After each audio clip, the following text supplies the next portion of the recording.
Bienvenue dans une histoire qui va bien plus loin que la gloire ou l'argent. C'est une histoire née de la souffrance, de la solitude, du courage et d'un refus obstiné d'abandonner. Elle commence avec un garçon qui n'avait rien, pas une pièce dans sa poche, pas de toit pour le protéger de la pluie, souvent même pas un morceau de pain à manger. Il n'avait pas de famille pour le défendre, personne pour le guider. Mais il avait quelque chose que les autres n'avaient pas. Une petite flamme à l'intérieur de lui, une volonté qui ne voulait pas mourir. Ce garçon, que personne ne connaissait alors, allait un jour créer l'un des symboles de luxe les plus célèbres du monde. Son nom était Louis Vuitton. Le chemin vers ce nom fut long et difficile. Avant de représenter l'élégance, il appartenait à un enfant qui avait marché seul pendant des années, traversant presque 500 kilomètres sous la pluie, le vent et la neige. Il n'avait ni nourriture, ni abri, ni sécurité, juste sa volonté d'avancer. Ce voyage, plus que n'importe quelle école, allait former son destin. Louis est né en 1821 dans un petit village du Jura appelé Anchaï. Son enfance fut froide, pauvre et rude. Son père, Xavier, était menuisier. Ses mains étaient dures à force de travailler le bois. Sa mère, Coronne, faisait des chapeaux pour les femmes du village. Elle cousait tard le soir à la lumière d'une bougie presque éteinte. Il travaillait sans repos, mais gagnait à peine de quoi manger. Louis grandit dans une petite maison de bois qui tremblait quand le vent soufflait. En hiver, la glace se formait sur les fenêtres et le sol devenait dur comme la pierre. Il n'y avait ni couverture chaude, ni feu assez fort pour réchauffer la pièce. Pourtant, il apprit à supporter tout cela. Pendant que les autres enfants jouaient, lui aidait son père. Il portait des planches, nettoyait l'atelier, rangeait les outils. Ses mains se couvrirent de callosité avant même qu'il ne devienne un homme. Très jeune, il comprit que la vie était injuste. Mais Louis n'était pas un garçon comme les autres. Il était pauvre, mais il avait quelque chose de rare, une grande curiosité et un rêve qu'il ne voulait pas laisser mourir. Des voyageurs passaient souvent dans son village, leurs charrettes pleines de malles et de bagages, leurs habits élégants et propres. Chaque fois qu'il les voyait, il sentait un appel à l'intérieur de lui. Il se demandait d'où ils venaient, où ils allaient, et surtout qui fabriquait ces beaux coffres qu'ils transportaient. Pour lui, le monde au-delà d'Anchaï était un mystère qu'il voulait découvrir. Un jour, tout changea. Quand Louis avait 10 ans, sa mère tomba très malade. Il n'y avait ni médecin, ni médicaments, ni secours. Jour après jour, il la vit s'affaiblir, jusqu'à ce qu'un matin d'hiver, elle s'éteigne pour toujours. Louis resta debout près de sa tombe, sans bouger, les mains tremblantes dans la neige. Son père, brisé par la douleur, s'éloigna du monde et ne parla presque plus. Louis resta seul avec sa peine. Mais dans cette solitude, il prit une décision. Il jura qu'il ne resterait pas enfermé dans la misère. Il quitterait le village, partirait vers l'horizon et chercherait quelque chose de plus grand que la survie. Il voulait rejoindre Paris, la ville de tous les rêves. À 13 ans, il partit. Pas de cheval, pas d'argent, pas de carte. Il rassembla quelques affaires, attendit que tout le monde dorme et s'en alla avant le lever du soleil. Il ne dit rien à son père. Ses premiers pas furent silencieux, mais ils marquèrent le début d'une légende. Pendant des jours, il marcha à travers champs et forêts, dormant sous les arbres et mangeant ce qu'il trouvait. Parfois, des gens gentils lui donnaient un morceau de pain. Souvent, il restait plusieurs jours sans manger, le corps fatigué et tremblant. La pluie trempait ses vêtements, le vent lui coupait la peau, le froid lui engourdissait les doigts. Mais il continuait. Il avançait parce qu'il s'était promis de ne jamais abandonner. 2 ans passèrent ainsi. 2 années à marcher, à travailler dans des fermes pour un repas, à dormir sous des ponts ou dans des granges. Chaque matin, il se réveillait avec les pieds douloureux, mais le cœur fort. Et un jour, enfin, la route s'arrêta. Devant lui s'étendait Paris. Paris n'avait rien à voir avec les collines tranquilles qu'il avait quittées. La ville bougeait sans arrêt. Les carrioles roulaient dans les rues, les marchés criaient, les foules se pressaient de partout. L'air sentait le café, le pain chaud, le parfum, si différent de l'odeur de bois et de terre de son enfance. Mais derrière cette beauté, Louis vit aussi la misère. Des mendiants dans les ruelles, des voleurs dans l'ombre, des ouvriers épuisés pour un bout de pain. Paris était grandiose, mais pas gentil avec les pauvres. Louis arriva au bord de la ville, épuisé. Ses vêtements étaient en lambeaux, ses pieds couverts d'ampoules, son ventre vide. Cette première nuit, il trouva une vieille charrette abandonnée près d'une boulangerie. Il s'y glissa et s'endormit, serrant son petit sac contre lui. Autour, on entendait le bruit des roues, les rires, les voix, mais la fatigue l'emporta. Le lendemain matin, la faim le réveilla.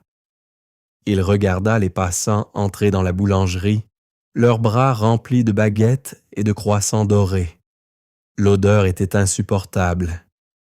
Il commença à chercher du travail, allant de boutique en boutique, offrant son aide pour n'importe quelle tâche.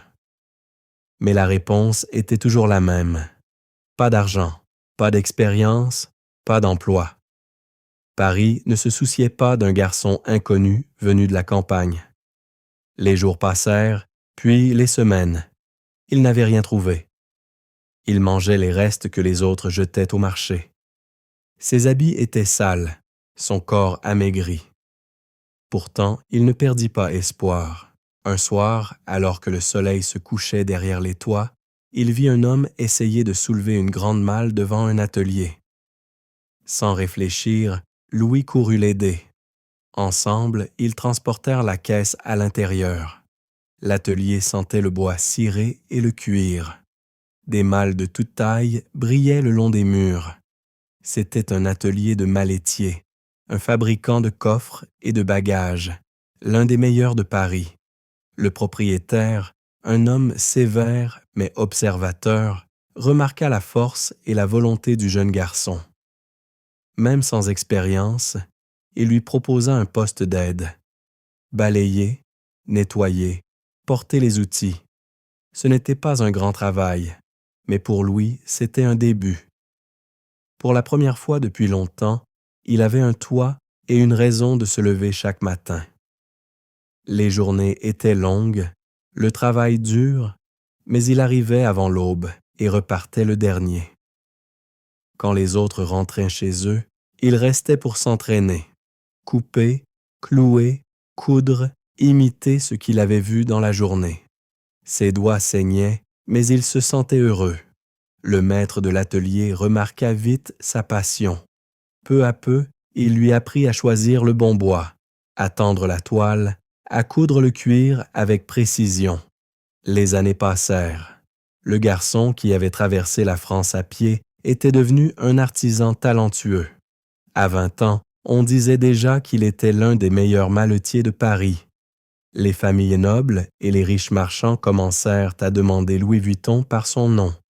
Ses malles étaient plus légères, plus solides, plus élégantes que toutes les autres. On disait que ses mains transformaient le bois en art. Sa réputation grandit, et avec elle vint l'occasion qui allait changer sa vie. Un jour, une voiture s'arrêta devant l'atelier. Une femme en descendit.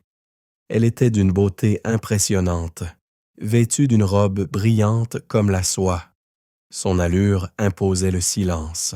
Ce n'était pas une cliente ordinaire, c'était l'impératrice Eugénie, l'épouse de Napoléon III. Elle cherchait quelque chose de nouveau, de pratique et d'élégant pour ses nombreux voyages. Les malles traditionnelles étaient trop lourdes, trop rondes, trop peu pratiques. Louis l'écouta attentivement. Il avait déjà réfléchi à ce genre de problème et une idée lui vint. Il proposa une malle différente de tout ce qu'on connaissait. Une malle plate, légère, recouverte de toile imperméable au lieu du cuir épais. Elle pouvait se superposer facilement, résister à l'eau et aux taches. Son idée surprit tout le monde car personne n'avait osé changer le design classique. Mais Louis y croyait profondément. Pendant des semaines, il travailla sans relâche. Il choisit un bois clair, du peuplier pour le cadre, du laiton poli pour les serrures et une toile douce à la lumière. Il cousait, clouait, vernissait jusqu'au bout de la nuit, sans manger, sans dormir. Quand la malle fut terminée, elle était plus qu'un simple objet. C'était une œuvre d'art. Le jour de la présentation arriva. Bienvenue dans une histoire qui va bien plus loin que la gloire ou l'argent. C'est une histoire née de la souffrance, de la solitude, du courage et d'un refus obstiné d'abandonner. Elle commence avec un garçon qui n'avait rien, pas une pièce dans sa poche, pas de toit pour le protéger de la pluie, souvent même pas un morceau de pain à manger. Il n'avait pas de famille pour le défendre, personne pour le guider. Mais il avait quelque chose que les autres n'avaient pas. Une petite flamme à l'intérieur de lui, une volonté qui ne voulait pas mourir. Ce garçon, que personne ne connaissait alors, allait un jour créer l'un des symboles de luxe les plus célèbres du monde. Son nom était Louis Vuitton. Le chemin vers ce nom fut long et difficile. Avant de représenter l'élégance, il appartenait à un enfant qui avait marché seul pendant des années, traversant presque 500 kilomètres sous la pluie, le vent et la neige. Il n'avait ni nourriture, ni abri, ni sécurité, juste sa volonté d'avancer. Ce voyage, plus que n'importe quelle école, allait former son destin. Louis est né en 1821 dans un petit village du Jura appelé Anchaï. Son enfance fut froide, pauvre et rude. Son père, Xavier, était menuisier. Ses mains étaient dures à force de travailler le bois. Sa mère, Coronne, faisait des chapeaux pour les femmes du village. Elle cousait tard le soir à la lumière d'une bougie presque éteinte. Il travaillait sans repos, mais gagnait à peine de quoi manger. Louis grandit dans une petite maison de bois qui tremblait quand le vent soufflait. En hiver, la glace se formait sur les fenêtres et le sol devenait dur comme la pierre. Il n'y avait ni couverture chaude, ni feu assez fort pour réchauffer la pièce. Pourtant, il apprit à supporter tout cela. Pendant que les autres enfants jouaient, lui aidait son père. Il portait des planches, nettoyait l'atelier, rangeait les outils. Ses mains se couvrirent de callosité avant même qu'il ne devienne un homme. Très jeune, il comprit que la vie était injuste. Mais Louis n'était pas un garçon comme les autres. Il était pauvre, mais il avait quelque chose de rare, une grande curiosité et un rêve qu'il ne voulait pas laisser mourir. Des voyageurs passaient souvent dans son village, leurs charrettes pleines de malles et de bagages, leurs habits élégants et propres. Chaque fois qu'il les voyait, il sentait un appel à l'intérieur de lui. Il se demandait d'où ils venaient, où ils allaient, et surtout qui fabriquait ces beaux coffres qu'ils transportaient. Pour lui, le monde au-delà d'Anchaï était un mystère qu'il voulait découvrir. Un jour, tout changea. Quand Louis avait 10 ans, sa mère tomba très malade. Il n'y avait ni médecin, ni médicaments, ni secours. Jour après jour, il la vit s'affaiblir, jusqu'à ce qu'un matin d'hiver, elle s'éteigne pour toujours. Louis resta debout près de sa tombe, sans bouger, les mains tremblantes dans la neige. Son père, brisé par la douleur, s'éloigna du monde et ne parla presque plus. Louis resta seul avec sa peine. Mais dans cette solitude, il prit une décision. Il jura qu'il ne resterait pas enfermé dans la misère. Il quitterait le village, partirait vers l'horizon et chercherait quelque chose de plus grand que la survie. Il voulait rejoindre Paris, la ville de tous les rêves. À 13 ans, il partit. Pas de cheval, pas d'argent, pas de carte.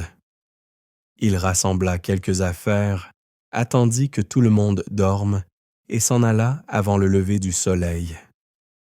Il ne dit rien à son père. Ses premiers pas furent silencieux, mais ils marquèrent le début d'une légende.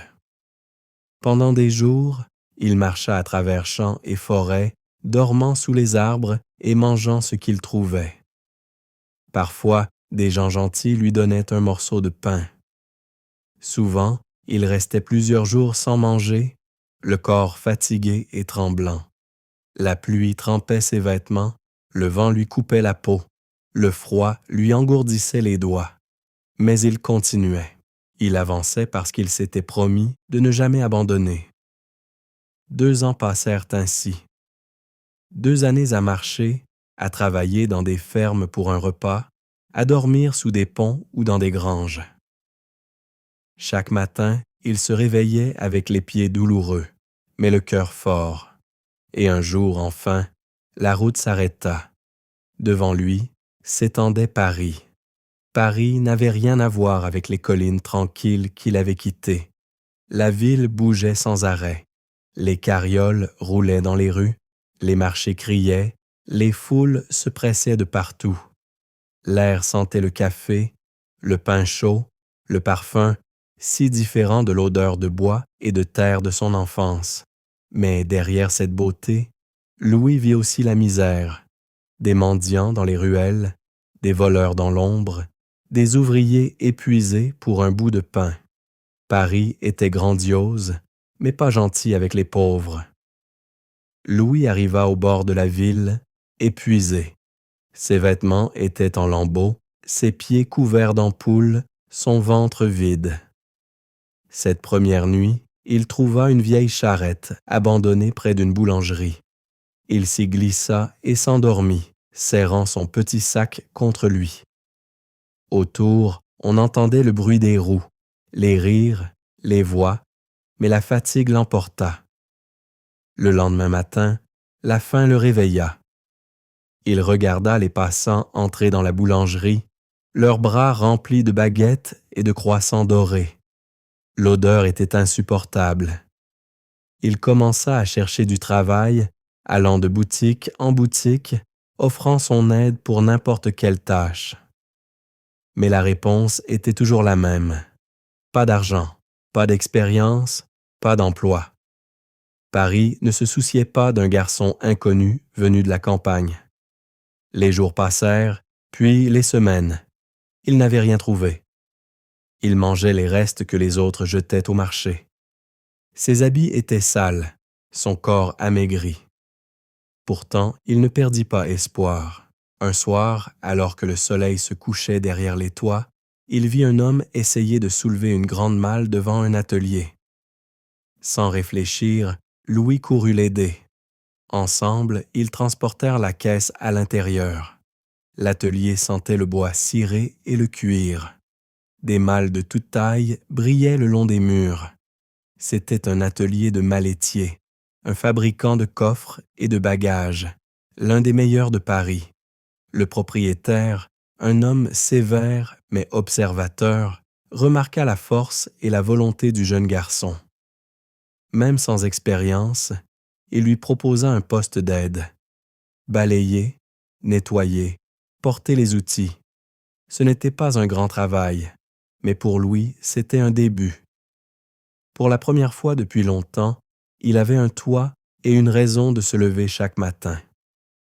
Les journées étaient longues, le travail dur, mais il arrivait avant l'aube et repartait le dernier. Quand les autres rentraient chez eux, il restait pour s'entraîner, couper, clouer, coudre, imiter ce qu'il avait vu dans la journée. Ses doigts saignaient, mais il se sentait heureux. Le maître de l'atelier remarqua vite sa passion. Peu à peu, il lui apprit à choisir le bon bois, à tendre la toile, à coudre le cuir avec précision. Les années passèrent. Le garçon qui avait traversé la France à pied était devenu un artisan talentueux. À 20 ans, on disait déjà qu'il était l'un des meilleurs maletiers de Paris. Les familles nobles et les riches marchands commencèrent à demander Louis Vuitton par son nom. Ses malles étaient plus légères, plus solides, plus élégantes que toutes les autres. On disait que ses mains transformaient le bois en art. Sa réputation grandit, et avec elle vint l'occasion qui allait changer sa vie. Un jour, une voiture s'arrêta devant l'atelier. Une femme en descendit. Elle était d'une beauté impressionnante, vêtue d'une robe brillante comme la soie. Son allure imposait le silence. Ce n'était pas une cliente ordinaire, c'était l'impératrice Eugénie, l'épouse de Napoléon III. Elle cherchait quelque chose de nouveau, de pratique et d'élégant pour ses nombreux voyages. Les malles traditionnelles étaient trop lourdes, trop rondes, trop peu pratiques. Louis l'écouta attentivement. Il avait déjà réfléchi à ce genre de problème et une idée lui vint. Il proposa une malle différente de tout ce qu'on connaissait. Une malle plate, légère, recouverte de toile imperméable au lieu du cuir épais. Elle pouvait se superposer facilement, résister à l'eau et aux taches. Son idée surprit tout le monde car personne n'avait osé changer le design classique. Mais Louis y croyait profondément. Pendant des semaines, il travailla sans relâche.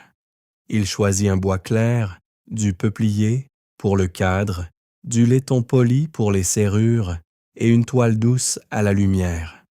Il cousait, clouait, vernissait jusqu'au bout de la nuit, sans manger, sans dormir.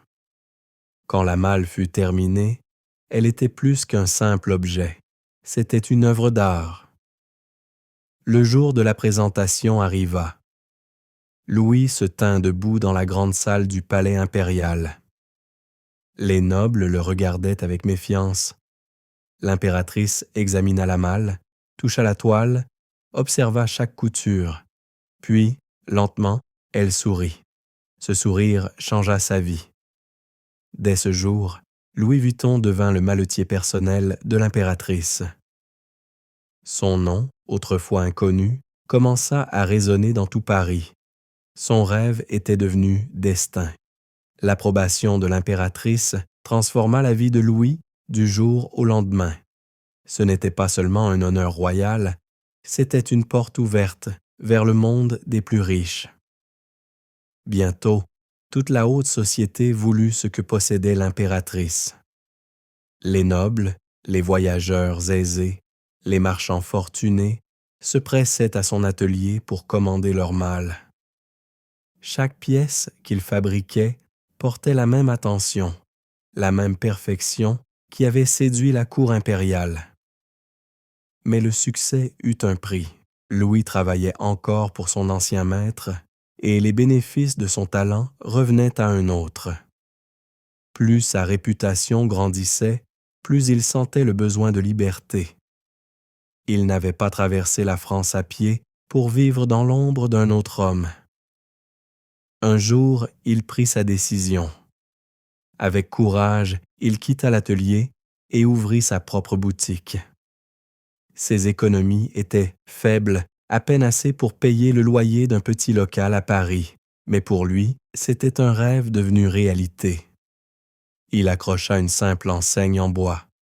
Louis Vuitton, maletier.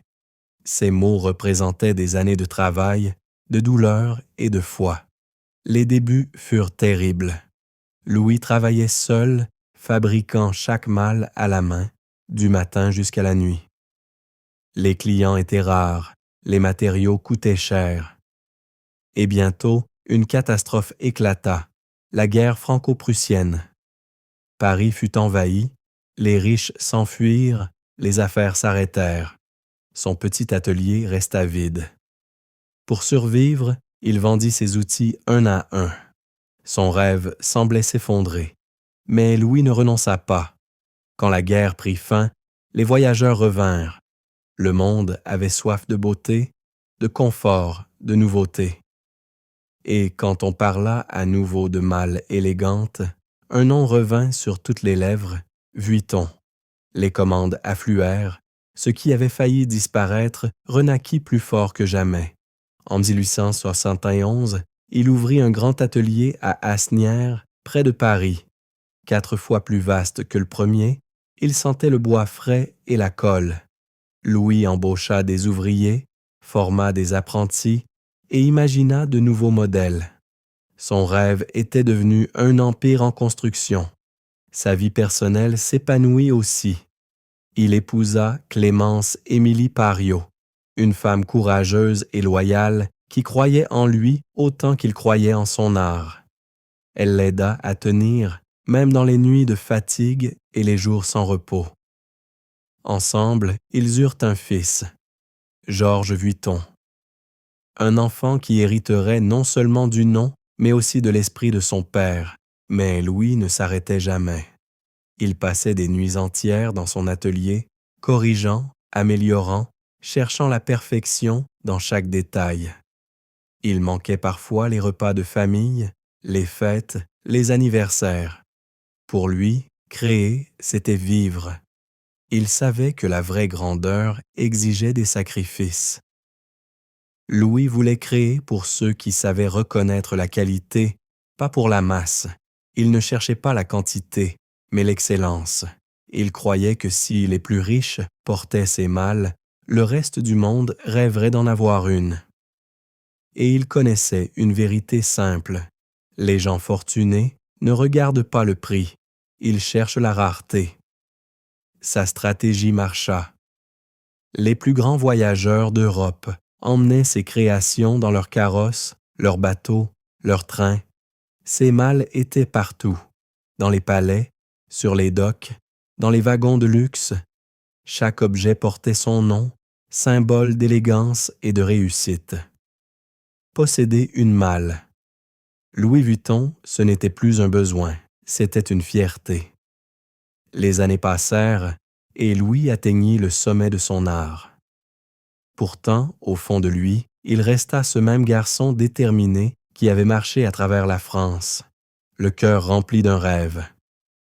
En 1898, après une vie entière de travail et de passion, Louis Vuitton s'éteignit. Il laissait derrière lui plus qu'une entreprise florissante. Il laissait un héritage fait de beauté, de précision et d'intégrité.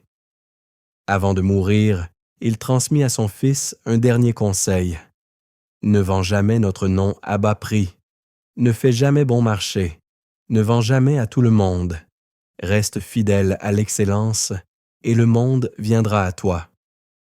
Ces mots devinrent la lumière qui guiderait la famille Vuitton pour toujours. Georges Vuitton hérita non seulement d'une entreprise, mais aussi d'une philosophie. Il était jeune, ambitieux et décidé à faire grandir la marque que son père avait bâtie à la force de ses mains. Sous sa direction, Louis Vuitton entra dans une nouvelle ère d'innovation. Il élargit les collections. Sacs à main, coffrets de voyage, accessoires élégants, tout ce qui pouvait unir artisanat et modernité. Georges voulait que chaque création garde la qualité du passé tout en parlant au monde nouveau qui naissait autour de lui. Mais plus le succès grandissait, plus les imitateurs apparaissaient. Des copies de ces modèles se vendaient sur les marchés. Ces imitations trompèrent les clients et abîmaient la réputation de la maison. Georges comprit qu'il fallait protéger leur nom. En 1896, il créa alors un motif unique, le monogramme LV, entouré de fleurs et de formes géométriques. Ce dessin était beau, équilibré et presque impossible à copier. Il devint bientôt l'un des symboles les plus connus du monde. Sous la direction de Georges, Louis Vuitton prospéra. La marque gagna une réputation internationale et entra dans les familles royales et les cercles les plus riches d'Europe. Sa stratégie était claire, peu de produits, un savoir-faire parfait et des prix assez élevés pour que posséder un article Vuitton reste un privilège. Le nom ne signifiait plus seulement luxe, il représentait une certaine manière de vivre, faite d'élégance, de discipline et de goût. Mais le monde changeait vite. Le début du XXe siècle apportait de nouvelles inventions, les voitures, les avions, les voyages rapides. Les gens ne voyageaient plus comme avant. Georges y vit une opportunité.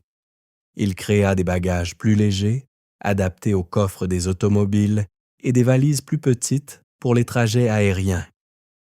Il adapta sans trahir. L'art restait le même, mais les formes évoluaient.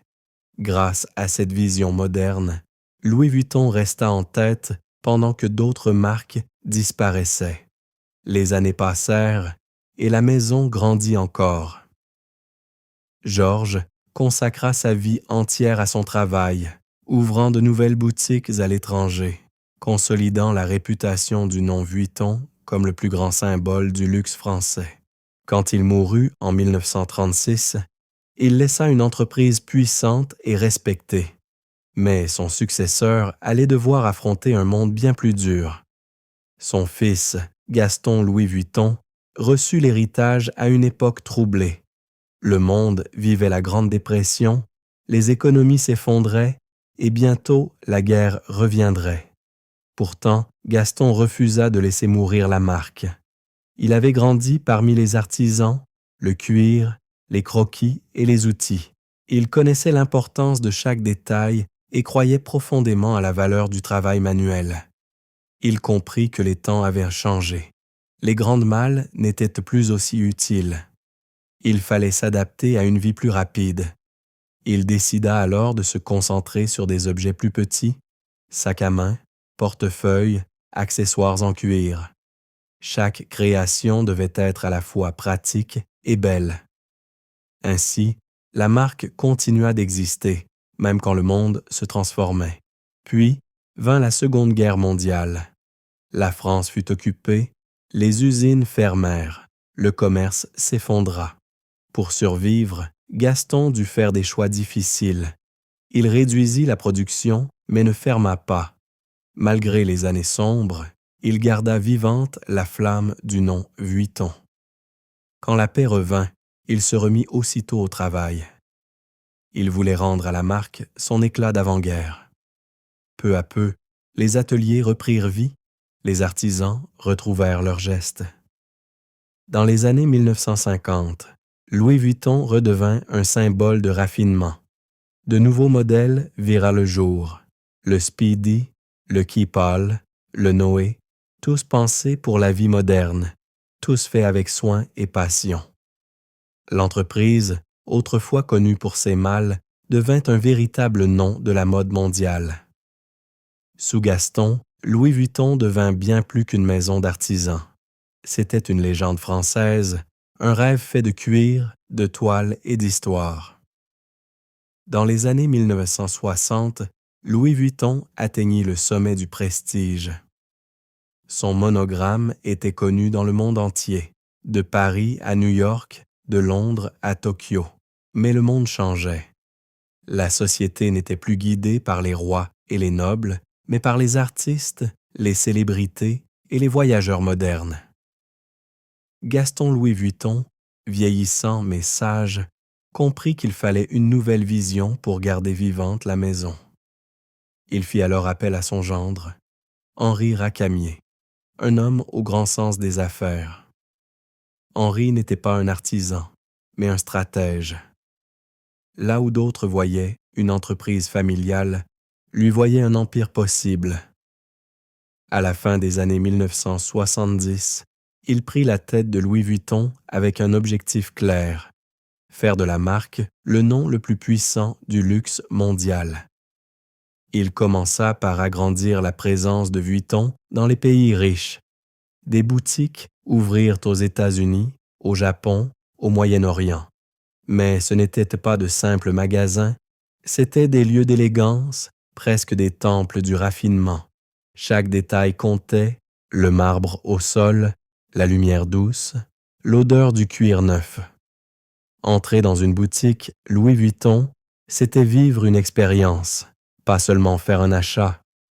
Puis, Henri prit une décision audacieuse. Il augmenta fortement les prix. Il savait que le luxe ne se définit pas par l'accessibilité, mais par le désir. Plus c'est rare, plus c'est précieux. Un sac Louis Vuitton n'était plus seulement un objet, c'était un symbole de réussite. Il transforma aussi la façon d'accueillir les clients. Salon privé, champagne, services personnalisés. Chaque visiteur devait se sentir unique. La marque visa désormais le sommet. Les milliardaires, les stars, les grandes familles. Elle produisit des pièces limitées, fabriquées avec des matériaux rares, cuir d'autruche, peau de crocodile ou de python. Certaines malles coûtaient des dizaines de milliers d'euros. D'autres, faites sur mesure pour des yachts ou des avions privés, valaient des fortunes. Chaque création était unique, un bijou d'artisanat. Mais avec la gloire vint un nouveau danger, la contrefaçon, de fausses malles et de faux sacs. Louis Vuitton apparurent partout, dans les rues de Paris, de New York, de Tokyo. Ces copies menaçaient l'image d'exclusivité que la marque protégeait depuis un siècle. Henri lança alors une vaste lutte contre les imitations. Des équipes d'enquêteurs traquèrent les fabricants illégaux, les gouvernements durcirent les lois et la maison ajouta des détails secrets dans ses produits pour empêcher toute copie parfaite. Malgré tout, le marché noir resta difficile à combattre. Pour assurer l'avenir de la marque, Henri alla encore plus loin. En 1987, il organisa une fusion historique. Louis Vuitton s'unit avec Moët en Chandon, le célèbre champagne, et Hennessy, le cognac de prestige. Ainsi naquit LVMH. Louis Vuitton, Moët, Hennessy, un groupe de luxe unique au monde. Ce nouvel empire allait bientôt dominer tout le secteur du raffinement. La mode, les bijoux, les parfums, les vins. C'était une révolution. Louis Vuitton n'était plus seulement une marque, mais la pierre angulaire du plus grand groupe de luxe de la planète. Sous ce nouveau géant, la réussite explosa. LVMH devint un symbole de richesse et de goût, regroupant de nombreuses maisons prestigieuses. Mais derrière ce succès, des tensions naissaient. Un homme observait tout cela avec attention. Bernard Arnault. Intelligent, ambitieux et stratège, il voyait en LVMH non pas une entreprise, mais un royaume. À la fin des années 1980, Arnault passa à l'action. Grâce à des rachats rapides et à des décisions audacieuses, il prit le contrôle de LVMH en 1989, écartant Henri Racamier. Cette prise de pouvoir fit scandale, mais elle ouvrit une nouvelle ère. Bernard Arnault allait devenir l'architecte du luxe moderne. Sous sa direction, Louis Vuitton allait atteindre des sommets que son fondateur n'aurait jamais osé imaginer. L'arrivée de Bernard Arnault transforma profondément Louis Vuitton et tout le monde du luxe. Là où d'autres voyaient de la beauté, lui voyait une immense possibilité, construire un empire. Quand il prit le contrôle de LVMH en 1989, il avait une vision claire, faire du groupe le plus grand et le plus puissant empire du luxe de l'histoire. Il ne pensait pas en termes de sacs ou de parfums, mais de culture, d'influence et de domination mondiale. Arnault comprit vite que l'avenir se jouait en dehors de l'Europe. Il regarda vers l'Asie, le Japon, la Chine, puis la Corée du Sud, où une nouvelle génération de riches cherchait à acheter des marques occidentales. Il fit ouvrir de grandes boutiques dans les plus belles villes du monde. Ces lieux n'étaient pas de simples magasins, mais de véritables monuments dédiés aux rêves et à la réussite. Entrer dans une boutique Louis Vuitton, c'était comme entrer dans un musée du luxe. Il étendit aussi la marque vers d'autres continents, la Russie, l'Inde, le Moyen-Orient. Peu à peu, le monogramme LV devint un langage universel, compris partout. Louis Vuitton n'était plus seulement un symbole français, c'était le signe mondial du succès. Sous Arnault, la marque sut unir tradition et modernité. Le monogramme resta sacré, Mais l'entreprise osa des collaborations audacieuses, des designs nouveaux, des campagnes modernes. Louis Vuitton entra dans le monde du cinéma, de la musique et de l'art. Chaque sac, chaque édition limitée devint une œuvre, un objet de désir. Arnault connaissait le secret du luxe. Le manque crée le désir.